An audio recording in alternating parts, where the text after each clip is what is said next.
e trazermos uma rápida palavra para a nossa meditação. Porque eu recebi do Senhor o que também vos entreguei, que o Senhor Jesus, na noite que foi traído, tomou o pão e, tendo dado graça, o partiu e disse: tomai e comei, isto é o meu corpo que é partido por vós, fazei isso em memória de mim. Queridos e amados irmãos, todos nós somos sabedores que este sacramento ou este memorial é algo que se faz por uma das maiores religiões do mundo, que é a católica e o cristianismo. E ainda que a Igreja Católica tenha 7 sacramentos, os 2 principais é o batismo e a ceia. E de igual modo também a Igreja primitiva e a Igreja contemporânea assim o faz, ainda que de mês em mês, e nas suas congregações, respectivamente, estão cultuando a Deus nessa celebração. Mas é necessário também ligar ao texto esse pano de fundo histórico para aplicarmos aqui apenas uma verdade dentro do texto, dentre as demais. Nós iremos, irmãos, discorrer sobre um assunto que é a comunhão dos irmãos.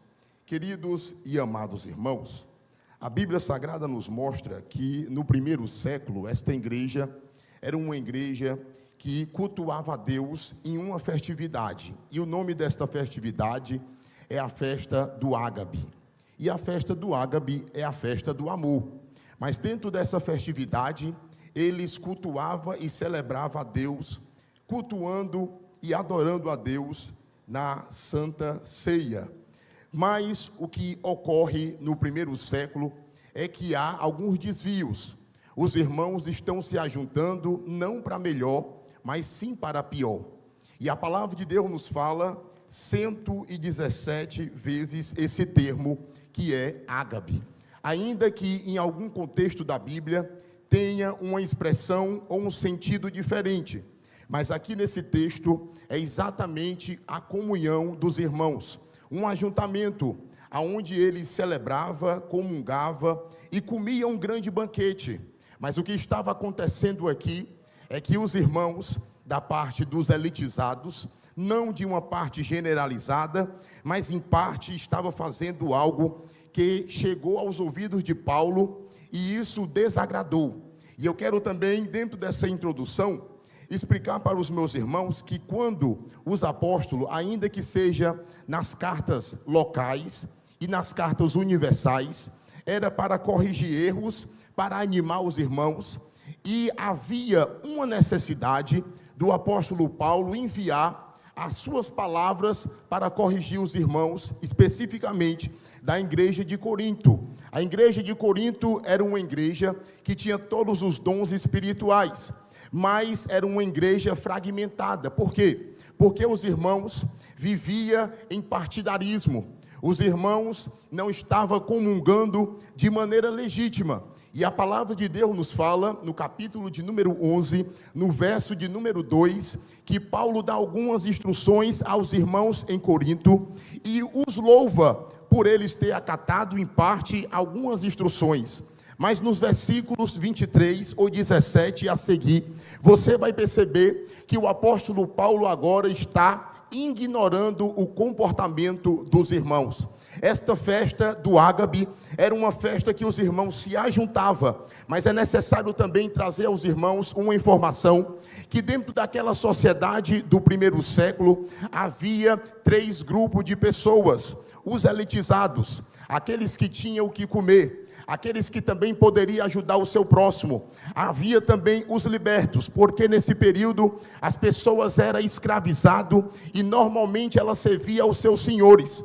Esse grupo de pessoas não era rico, mas também não era pobre. Mas havia um grupo que não tinha o que comer. E como normalmente naquele período os irmãos se ajuntavam, nós não podemos dizer na localidade, mas sabemos que eles se ajuntavam, toda a igreja, para celebrar esta festa do Ágabe, aonde também era celebrado a ceia do Senhor. Mas aqueles irmãos que iam para aquele lugar, ia para comer, ia para se alimentar. porque não tinham o que comer, porque vivia à margem da linha da pobreza, e aqueles que tinham era para dar para aqueles que não tinham.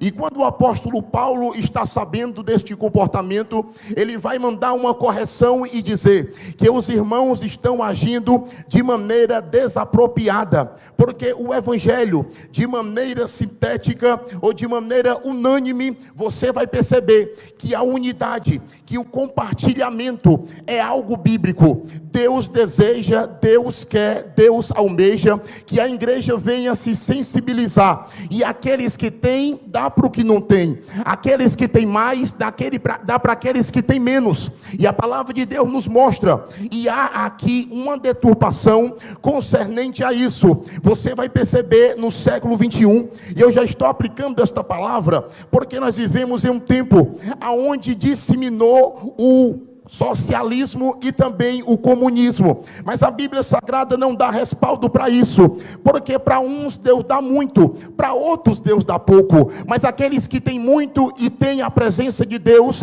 têm a sensibilidade de ajudar as pessoas perdidas, têm a sensibilidade de ajudar as pessoas que precisam, e você vai ver isso bem claro na Bíblia, na parábola dos talentos. Um recebeu 2, outro recebeu 1, e outro recebeu 5 talentos, para multiplicar. E o talento é um peso de uma medida, ou de ouro ou de prata, de 29 a 30 quilos, mas a moeda predominante era o denário. O denário era um salário de um dia. Eu estou dizendo isso para você perceber que aquele homem que recebeu um talento, recebeu capacidade por no máximo 20 anos para multiplicar, mas ele enterrou. O que eu estou querendo destacar é que Deus dá para um mais e para outros menos, mas para todos Deus dá. Mas o que nós percebemos na Bíblia é que Deus dá para uns muito e para outros Deus dá pouco, porque essa engrenagem é a engrenagem de Deus, mas a igreja que está atuante, e eu creio também na sensibilidade da igreja atual. Eu não sou pregador leviano e nem vim aqui para colocar o pastor contra o povo e nem o povo para com o pastor, mas é uma necessidade da igreja. Quantas e quantas pessoas estão perecendo na margem da pobreza, e eu quero relatar apenas um fato ocorrido do nosso meio. Eu não estou falando de outro grupo, eu também sou assembleano. Quando chega um irmão para pedir uma ajuda, é claro e evidente que nós sabemos que tem pessoas que são charlatão, que vivem somente às custas dos outros, não quer trabalhar, mas há pessoas que precisam. E quando se chegou a este devido pastor, ele disse que se preocupava simplesmente com a espiritualidade do irmão.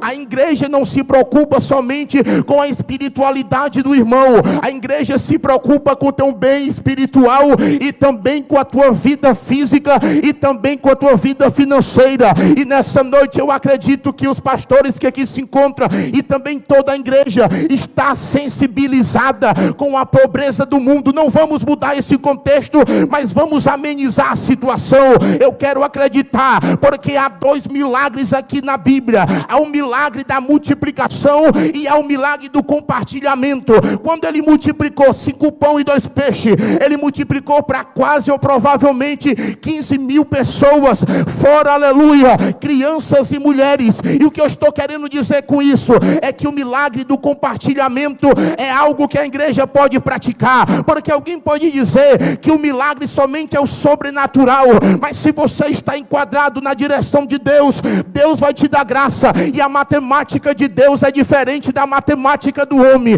5 pão e 2 peixes dá para no máximo 5 pessoas, mas na matemática de Deus dá para alimentar mais de 15 mil pessoas. Na matemática do homem, você com teu salário dá para no máximo cuidar da tua família, mas na matemática de Deus dá para alimentar a tua casa, ainda abençoar a tua família, porque você está pensando que somente milagre é sobrenatural. Milagre é o compartilhamento, milagre é estender as mãos. E nessa noite eu acredito que esta igreja vai se sensibilizar e vai compartilhar com o seu próximo, vai ajudar o seu próximo para a glória do Deus Todo-Poderoso. Quantos nessa noite almeja ser usado e ser uma bênção para aqueles que estão ao teu lado? Levanta as mãos para cima que eu vou profetizar. Eu vou profetizar o quê? Vou profetizar saúde para você trabalhar e trazer o pão para dentro dentro da tua casa e ainda abençoar o teu vizinho. Receba nesta noite saúde da planta do pé até o alto da cabeça, saúde no nervo, saúde nos ossos, saúde no rim, saúde no corpo inteiro, para trabalhar e trazer o pão para dentro de casa. A igreja era uma igreja que não estava na direção das orientações do apóstolo Paulo. E você vai perceber isso, irmãos. Eu quero aqui, porque o primeiro ponto eu já apliquei, mas eu quero falar de outra coisa que a igreja e nós, dos dias contemporâneos, já estou na aplicação, devemos fazer: compartilharmos também o conhecimento, compartilharmos também a moral, e a moral é a moral bíblica, compartilharmos aquilo que nós recebemos de Deus. E dito isso, eu quero levar a tua mente a esse homem chamado Paulo. Paulo, ele foi orientado, ainda que um homem conhecedor, mas ele foi instruído, ele foi abraçado por Barnabé, e posteriormente, ele pegou esse jovem Timóteo, e a Bíblia Sagrada nos fala que ainda que Timóteo fosse um jovem promissor, Timóteo era um jovem que tinha talentos, mas precisava de um tutor, precisava de uma orientação, precisava de um auxílio. E o apóstolo Paulo, sabendo as suas capacidades, ele vai compartilhar com esse jovem, mas o que ele tinha aprendido com Paulo, ele também já tinha aprendido com a sua família. A Bíblia diz em Timóteo, capítulo de número 1, verso de número 5, que o que ele aprendeu com a sua mãe aprendeu com a sua avó Lloyd, e o nome da sua mãe é Eunice, mas a fé também habitava na sua vida. Mas perceba que esse jovem é um jovem que está sendo preparado, e essa é uma das necessidades da igreja. A igreja também compartilha conhecimento, a igreja também compartilha a sua palavra, e quantos obreiros, e quantos jovens estão aleijados fisicamente, sim, e também espiritualmente. Por quê? Porque faltam orientação. Mas eu glorifico a Deus, porque a igreja, a Assembleia de Deus, é uma igreja que está disponibilizando, mas eu quero ir muito mais além. Aqueles que não podem, coloca a mão para endossar e abençoar esse jovem, para ser uma bênção, para trazer uma palavra sólida, lúcida, para a igreja contemporânea. Deus conta com essa juventude, Deus conta com essa geração, para ser exemplo, para ser modelo, para ser referência, e a igreja está estendendo o cetro e as suas mãos, aleluia, para abençoar esta juventude, esta geração. Deus deseja, Deus almeja que a igreja venha se sensibilizar e compreender essas verdades. Aqui, irmãos, todo o texto de Coríntios está falando da má conduta dos irmãos. Quantas e quantas pessoas, era 4 vezes ao mês, 1 vez por semana, que ele se ajuntava para congratular. E aquelas pessoas que não tinham nada, ia para comer mesmo. E aqueles que tinham, estavam comendo primeiro, e eles não queriam compartilhar. Eu vou te dizer uma verdade, irmãos, você gostando ou não, quantas pessoas já têm diferença só por causa da cor? Quantas pessoas têm diferença só por causa da posição? Mas eu também glorifico a Deus, porque há homens sábios, há homens ricos, que sempre estenderam o seu cetro de misericórdia para abençoar e para compartilhar para aqueles que não têm. E sempre vai haver aqueles que não prestam para nada, desculpa a expressão, mas sempre também haverá um homem cheio da graça e da misericórdia e do favor de Deus, que vai estender as mãos para a tua vida. A Bíblia Sagrada nos mostra que os irmãos estavam se ajuntando, e esse era o contexto, era o compartilhar, e por isso que muitos morriam, e por isso que muitos estavam doentes. Irmãos, quem não come fica fraco, quem não come, irmãos, não pensa bem. Isso aqui é comprovado pela medicina. Agora o problema é nosso, o problema também é nosso, o problema é do governo. Mas uma coisa é certa, a igreja está aqui para amenizar a situação das pessoas carentes. Eu quero, queridos e amados, finalizar, já extrapolei um pouquinho do meu tempo, mas quero finalizar dizendo que, como disse Tertuliano, um dos reformadores da igreja, que nenhum de nós é digno de estarmos aqui. E esta palavra, muitas das vezes, é aplicada, irmãos, eu estou falando com conhecimento de causa, de maneira moralista. Não é porque a gente pecou, não é porque transgredimos. E eu estou dizendo para você não deturpar o que eu estou falando da minha fala final, que você vai pecar, que você vai transgredir. Mas você está aqui pela graça de Deus. Você está aqui ceando pela sua misericórdia. E Deus, nesse ajuntamento espiritual, há de abençoar o seu povo. Eu quero ser grato a Deus pela oportunidade, ao pastor Osíris, pai, o filho, pastor Alexandre e a todos os demais. Que Deus abençoe esta igreja, que Deus abençoe o seu povo. Amém e amém.